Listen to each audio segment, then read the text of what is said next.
So we're still in retreat, happily, and I think we have about another 2 weeks left, roughly.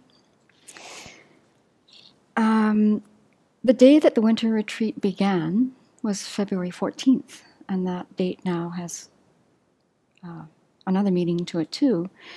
It's the day that we found out there was a school shooting in Florida, and 17 people died and 14 people were wounded. And so when I heard this, my mind just went off the deep end. I just was incredulous, like, how could this happen again? How could this happen again? I just was overwhelmed with how could this happen again in a school? That's the part that, I mean, any death is a tragedy, but a shooting in a school. So I got curious about this because this country has been having shootings now for a long, long time. And believe it or not, looking at the very long list that you can find on the internet, the first school shooting actually goes way back to 1764 in a place called Greencastle, Pennsylvania. And there were 10 people who died. The schoolmaster was shot by some sort of rifle, and the kids were, killed by sharp things like knives and things like that.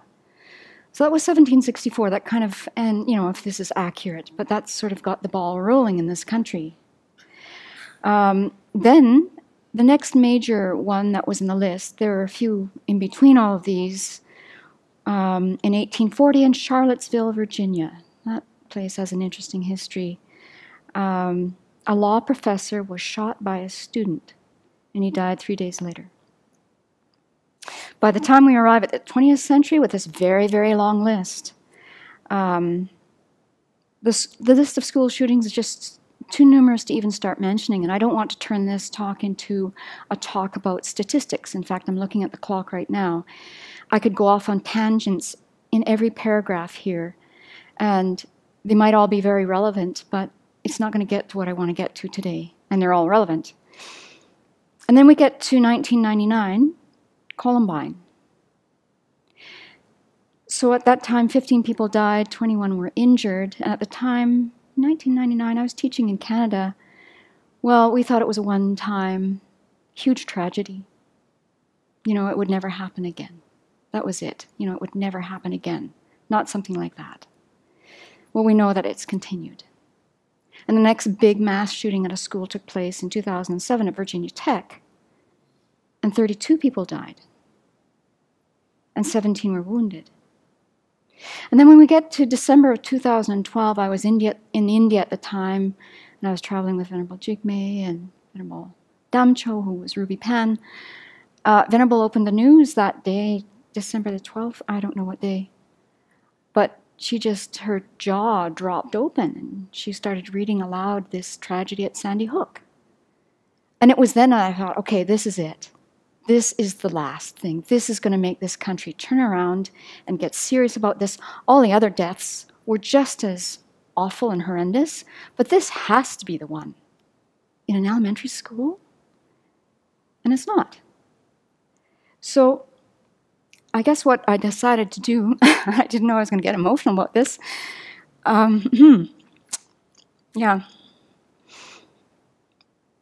To circumvent the personal distress that was welling up in me every day, I thought this emotion is useless.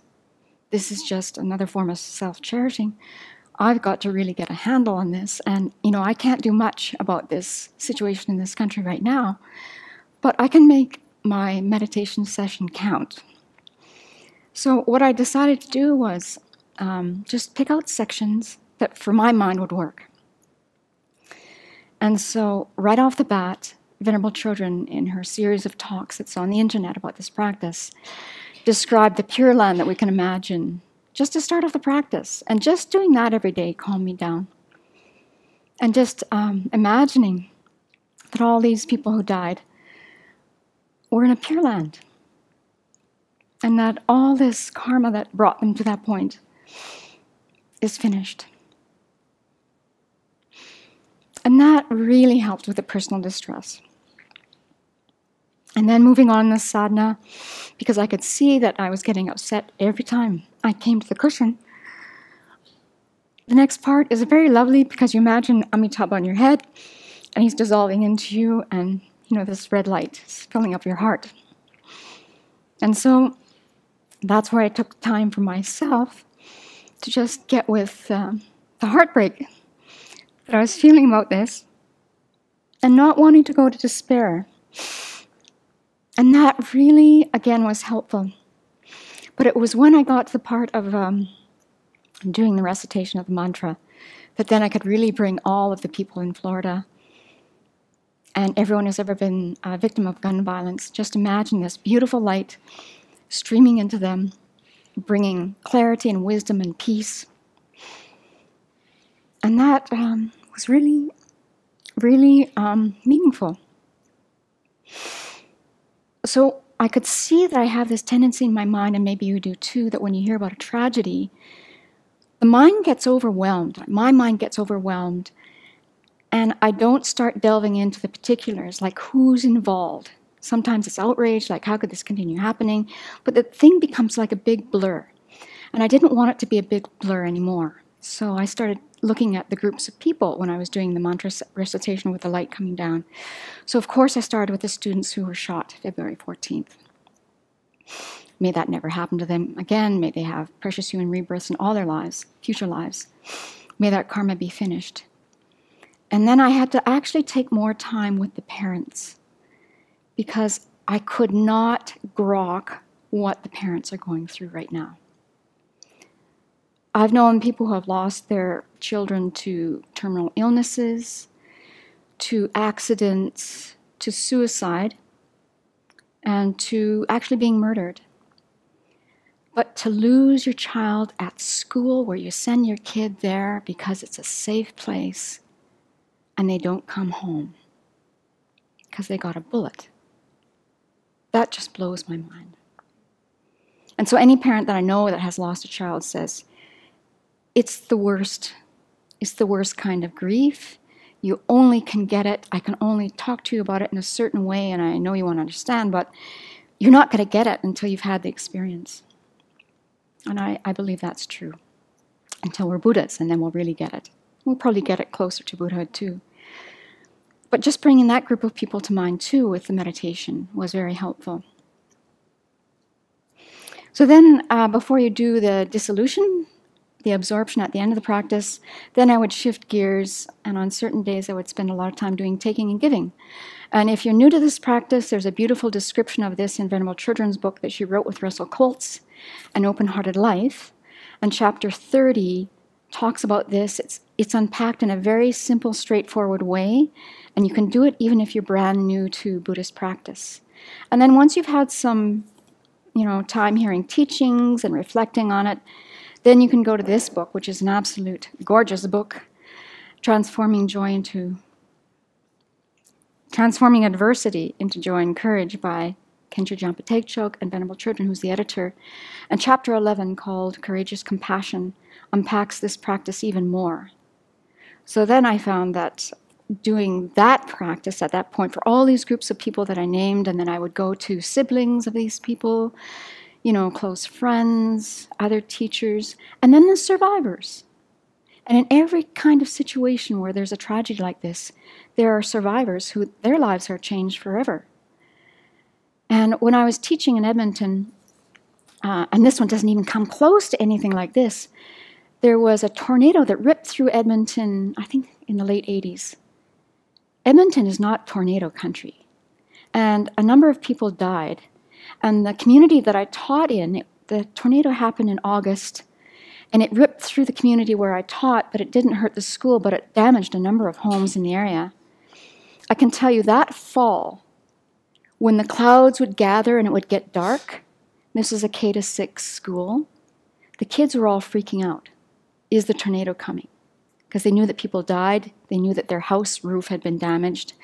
They were absolutely very scared, and we had public health nurses coming to the school for months. This went on, just that, doesn't even compare to this, for 5 years. People that I know who were taught at high schools in the area, they were too cool to say, is the storm coming? Are we going to have a tornado? They would just ask their teachers if they could go home now. So this went on.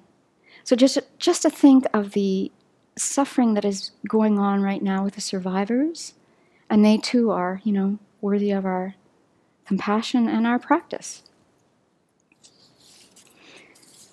So then the other thing we can do in addition to our practice is now what I'm doing when we do the 35 Buddha practice in the morning, and in the evening, if there's time, I do Vajrasattva. We can purify any karmic seeds that are lurking in our mental continuum for us to pick up a gun and use it.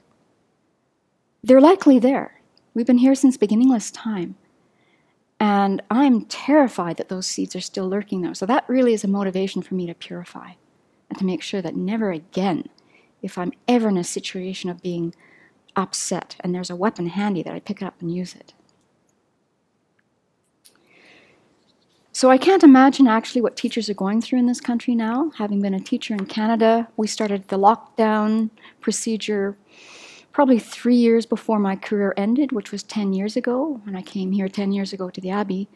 But the lockdown at that point was in case an upset parent came to the school and wanted to get their kid, or something like that, Never for a moment was it in our mental continuum that we were practicing in the event of someone coming to the school with a gun and using it.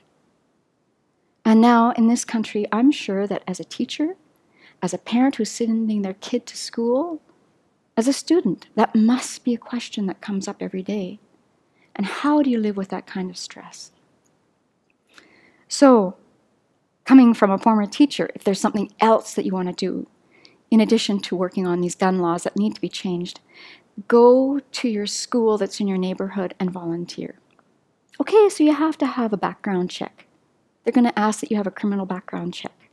Big deal. But by you going into that school and volunteering, maybe you're a chemical engineer. Maybe you weren't a parent and you may say, I know nothing about kids. I know nothing about teaching. I don't know anything. Well, actually, all you need to do is go to the school and say, hey, I'd like to help. I'd like to sit down with kids who are having a tough time. I'll sit in the library with them. I can read with them. I can just listen to them. And by doing that, maybe you're the one that makes a difference in that life, where the kid knows, I matter. And the kid doesn't have to pick up a rifle 5 years down the road because they're so upset and they're so lost in their pain that to make a point in the world, they feel like they have to go and shoot up a school. So we don't know the effect of our, kindness. But just think, if that happened, if that didn't happen because you went into the school. Let's keep practicing.